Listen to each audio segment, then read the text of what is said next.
What is up, Bred for Bass family? Welcome back to the channel. Today, I am going to do a little bit of a follow-up on the last video that I posted. And the last video I posted was my reaction to the recent debacle with the two anglers who cheated in that walleye tournament up on Lake Erie.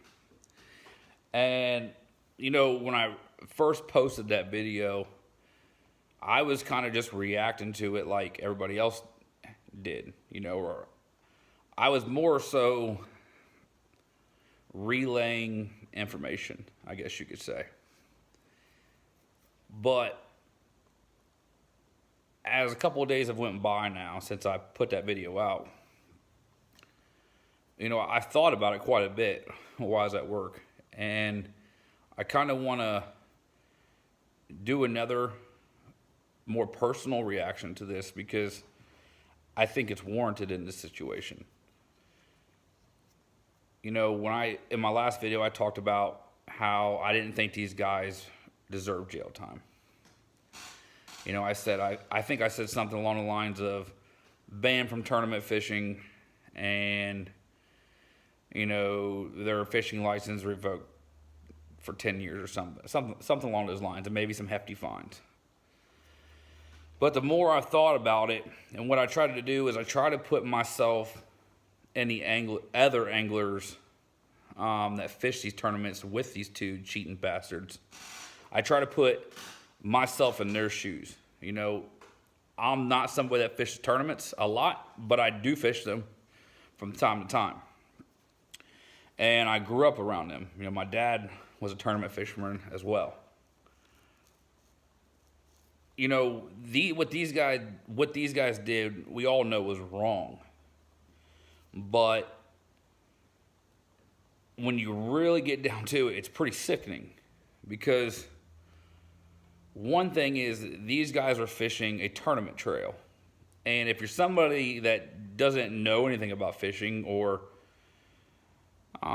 it just kind of stumbled upon this video, or this video of these guys cheating because it's a pretty viral video, I want to kind of bring you a little bit of perspective. Because when you fish a tournament trail, basically or I call them tournament series, it's a group of events. You know, you sign up for it in the beginning of the year.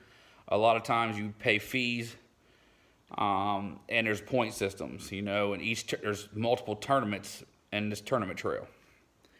And at the end of it, you have an angler of the year, plus each tournament has prize packages, you know, which is usually, depending on the size of the circuit or tournament trail, it's a large chunk of money. But the vast majority of these people that fish these are not professionals. Or I shouldn't say this, that they're not professionals. A lot of these guys have full-time jobs. Okay, there's certain circuits out there that's the actual top rank where those guys typically don't work. But there's a lot of other really big tournament trails that the guys fishing it actually still do work and have full-time jobs. But what's really crazy about this whole situation is when you're on a tournament trail, you fish with these same guys over and over and over, and you build relationships with them. And you become friends with a lot of them. Now, from what I've read, looking into this story a little more, was a lot of the guys that fish these tournaments with these cheating bastards, that's what we're going to call them, cheating bastards, they had their suspicions about these guys. But typically, you know, you become friends with these people. And I was trying to put myself in the shoes of the guys that cheated to figure out what would make you do such a thing. And also put myself in the shoes of the guys that got cheated. it's one thing to lie, steal, cheat, which it's never right. But it takes a certain kind of person to lie, steal, and cheat, from somebody that you don't know. Like you go into a store and you shoplift something. You don't have no personal relationship with that store. You're just doing it for whatever reason, right? But to actually lie, steal, cheat to somebody that you have built a relationship with is a whole nother level of screwed up. It would be like walking into a friend's house and stealing something from them, as opposed to stealing something from a department store. Neither of those things are right, and I don't condone any of that. But I just want you to understand how screwed up it is what these guys did.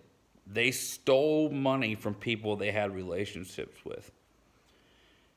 They probably knew some of these guys as family members, okay? Kids, wives. And they stole right out of their mouths. It's awful. It really is awful. And I take back what I said. These guys should have the book thrown at them. Because if you are capable of doing such a thing to friends and family, you're a real life piece of shit. You can steal a candy bar from a store and make a mistake. But you steal from somebody that you care about or you develop relationships with, that makes you that puts you in a different category, we'll say the least. Now, something else that I was thinking about was, not only did they stuff weights into these fish, do we even know they caught these fish? If you're willing to stuff weights into an animal, which is killing it, right? Now, we know walleye is very good eating. I mean, it's my favorite fish to eat. But if you're going to kill a fish, you should eat it, in my opinion.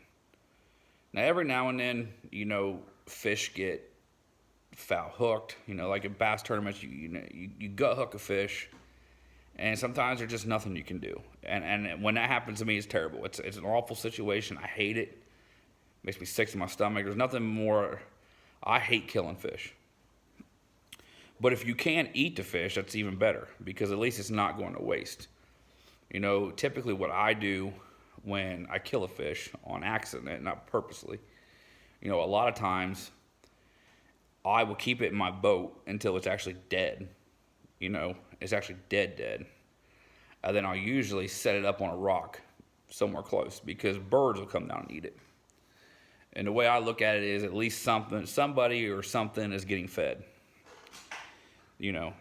So the whole situation is just crazy. And like I said, how do you know that they were actually catching these fish? We don't know. Lake Erie, the tournament, where they were fishing, is a great lake. If you've never been on a great lake, it's unreal how big it actually is. They could have had fish in cages or whatever, fish keeps or whatever, under the water, miles and miles and miles out on Lake Erie. Who knows? The whole situation is screwed up. It really is. And what's kind of made me turn, I wouldn't even say turn, but really think about this more and feel differently than I probably did originally, was just the thought of, you must be a sick son of a bitch to do that to people you associate yourself with, people that you look in the eyes and talk to man to man, people that you introduce family members to, that they deserve everything they got coming to them. They absolutely deserve everything they got coming to them. So that's more of probably an honest reaction. Yeah, I really don't have a lot of words for the whole thing. It's just, it's terrible. It's terrible. So that's all I got for this one, guys. Stay safe. I'll talk to you soon.